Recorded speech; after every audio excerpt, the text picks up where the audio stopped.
Bravo, Magic. Now that's how you lead. Cool Sports presents on the daily.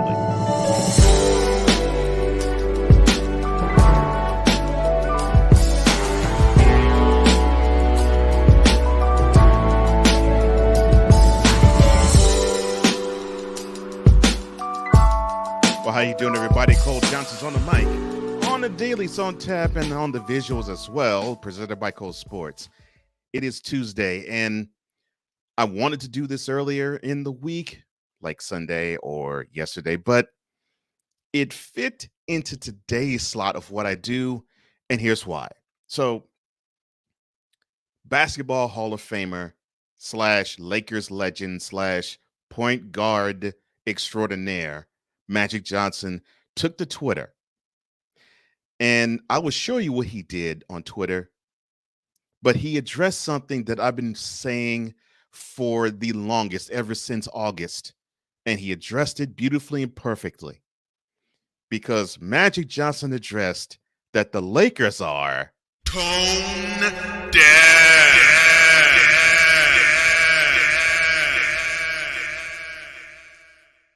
Now, why do I say the Lakers are tone deaf?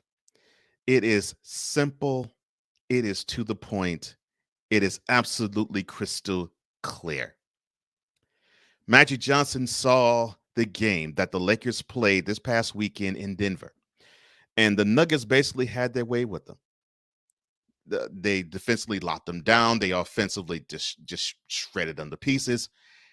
133-96 was the final score, and the game wasn't even that close. So Magic took to Twitter, and he said, quote,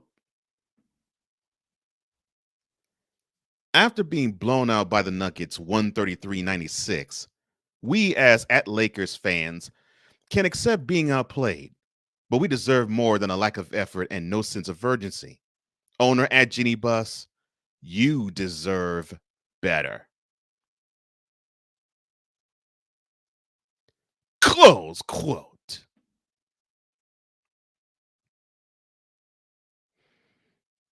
Yes! I agree with him. Yes, Jeanie does deserve better. The Lakers deserve better. And this man had the guts to actually say it. Whereas we didn't hear this in any of the front office, any of the players, any of the coaching staff, but someone who bleeds purple and gold actually said it. And I've been saying this for the longest time. The team as presently constituted just is not going to get it done.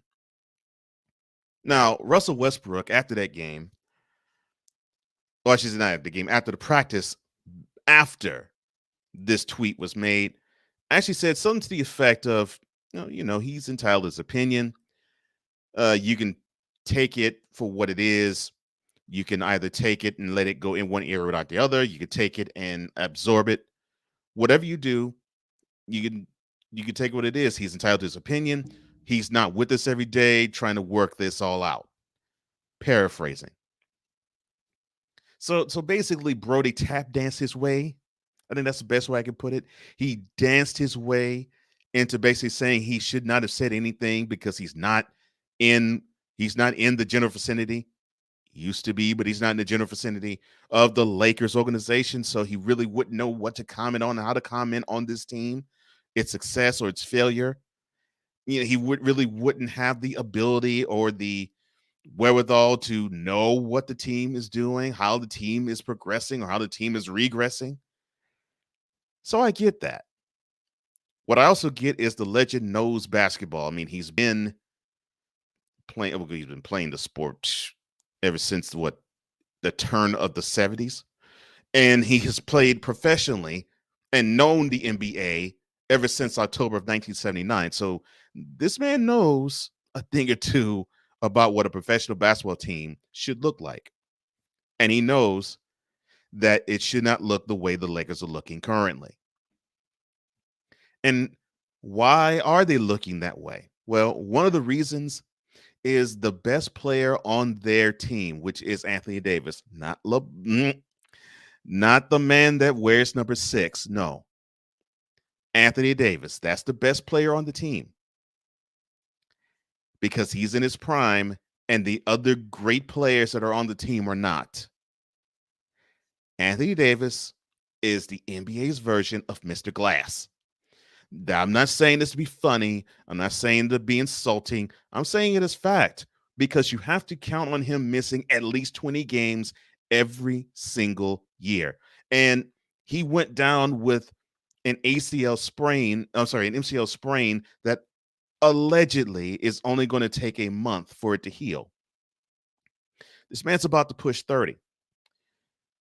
Knee trouble of any sort, especially around now, and with his fragility that comes into question, 1 month. You better pray it's not the rest of the year because I don't want it to be the rest of the year because I like Anthony Davis. I like him on the court. I like what he can bring when he actually plays like a big man on the court. That is what I want to see. That is how I want to see it. This is what I want to see, but I do not want to see him wearing clothes on the sideline. But unfortunately, every year he has to. And him on the bench is not going to help this team. Also, Carmelo Anthony on the bench is not going to help the team either. But even on the court, he will marginally help the team. Again, not insult fact. I mean, the guy is 37 years of age. What do you expect him to do? Revert back to when he was in Syracuse almost 20 years ago? When he, by himself, took that team to a national championship? You expect it to be that? You expect it to be the 2009 version of himself when he was with the Nuggets? When he took them to the conference finals? You expect him to be the 2012 stuff when he was with the Knicks? When he got them the furthest they've been ever since 1999? That's what you expect him to be?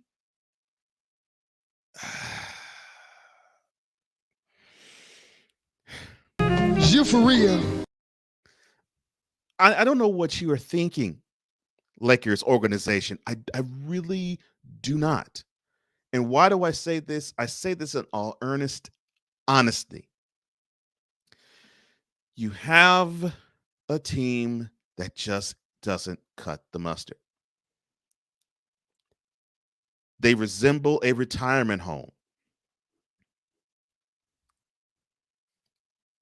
And don't take my word for it, and don't take this as a joke. Dwight Howard, over 35. Carmelo Anthony, over 35. The man's name that I don't mention anywhere else except for tomorrow when you see what I do tomorrow, over 35. A guy they traded away in Rajon Rondo, around 35. Brody or Westbrook, he's not 35, but he is tap dancing around it because he's almost there himself at 33. These are your best players, and the only one that isn't is Anthony Davis, who's 29, 30. You cannot win games, let alone a division, let alone a playoff series, let alone a playoff round, let alone a conference championship, let alone a finals. If half of your team, or at least even a third of it, but I'll go with half. If half of your team basically has get off my lawn-itis. Of course. You got players who on defense, they're optional. It's like I don't need to hustle. I don't need to do that. My name speaks for itself, and whatever I don't do defensively, I can make up for it offensively. That is their mentality. And when you have that mentality, you're going to have a team that's going to sink faster than a rock that you drop in the ocean. I can go back to two mistakes that the Lakers made in their journey to now. One was a move before the name I don't mention became a Laker, and one is after. The one before is letting go of Julius Randle. Now, I talked with a Lakers fan, and he mentioned it, and I have said this ever since they let go of him. Back in 2015, I said this is the worst mistake the Lakers could make, because that is a future piece you build around. You build around a Julius Randle because no other player was working as hard. No other player showed as much skill, and no other player showed as much promise as Julius Randle. Yet, because he didn't fit the mold, and because he wasn't the next Magic Johnson, and what they glossed, oh, Mr. Lonzo Ball, messing with him, and now he's fine. Now he's with the Bulls.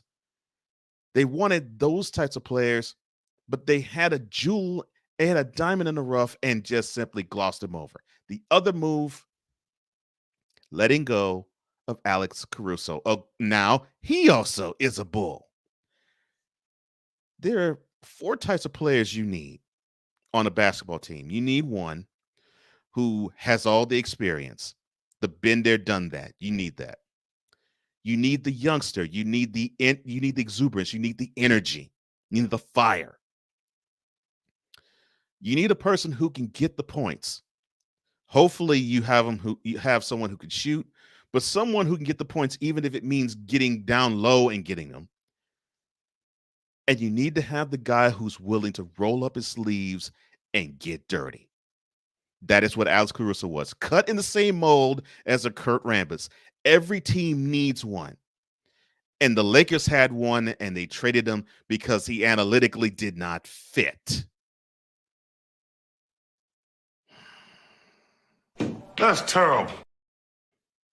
But that's the lot of the Lakers right now. And I feel for Jeanie in one way, but in another way, I don't. And the way that I don't is this: she put forth basketball people in place to make the right decisions for her franchise. And Rob Pelinka, the president of basketball operations, does not, to me, have the right interest in mind when it comes to the team.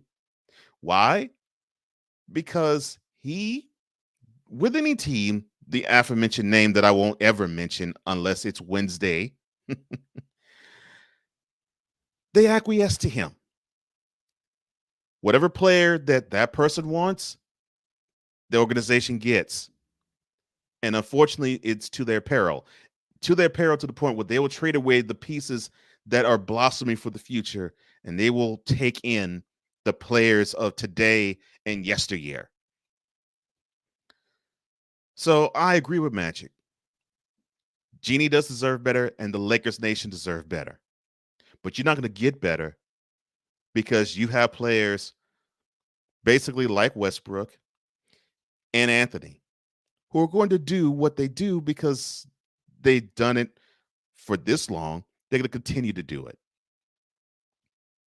And as long as your best player, your player that's in the prime, is hurt, you're going nowhere fast. Tone deaf. Now, if you like what I'm saying, please let me know. If you don't like what I'm saying, please let me know. Like this video and share it throughout your social media community. Don't forget, comment below because I want to hear what you have to say. Hit that notification bell and subscribe to this channel for all content that comes from here. Well, that's it, and that's all my time. I'm Cole Johnson, and this has been yet another installment of Cole Sports on the visual and on the daily.